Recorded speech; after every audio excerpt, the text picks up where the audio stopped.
What does this mean for us? It was in the Midbar Sinai, the wilderness of Sinai, that the Jewish people emerged as a nation which learned to pursue its destiny of serving God rather than serving ourselves. From the darkness of serving our own egos, they emerged into serving the will of Hashem, Ratzon Hashem. They transformed themselves from servants of Pharaoh and then servants of themselves to servants of God. But with the sins of the golden calf and the spies, they lost it. They lost that direction. And they wandered in the desert. And their task, as is our task, is to rediscover this pathway in the wilderness. We have to discover this pathway on our own. We have to discover and rediscover the light within the darkness and go from me'afela le'oira. And therefore, we have to move from the second pasuk of the Torah to the first pasuk of the Torah.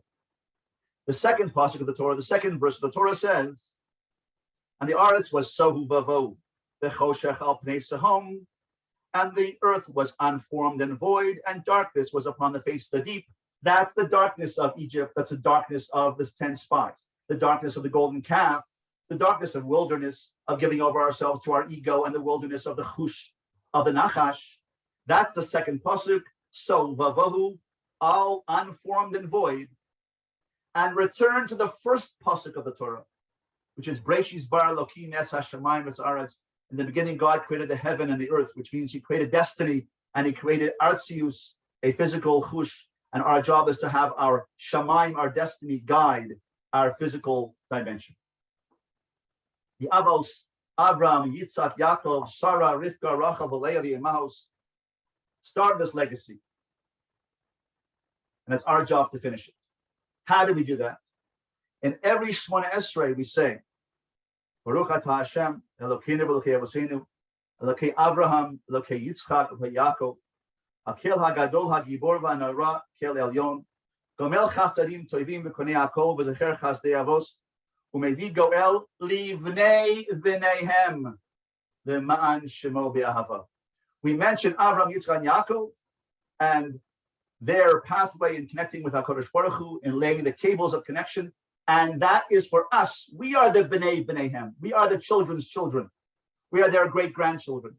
It's our task to follow that pathway, to find a pathway amidst our own chush, our own desires, our own aimless walking, and to walk directly toward the will of Hashem, following halacha, learning Torah, connecting with Hashem, and doing chesed, as did Lady J and Lord Jacobowitz, and as many in our community are doing.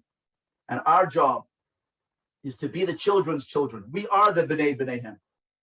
And we are tasked with the obligation and the opportunity to continue the journey of the Avos and the Imahos by finding our way out of the darkness of secularism and purposelessness toward Tzura, from Chomer to Tzura, from raw material to essence and purpose, and toward from Shamaima and from Shomema, and from Shmama, desolation, to Shamayim, from darkness and to light, from purposelessness to Tachlis and destiny, by becoming servants of Hashem, of the Hashem.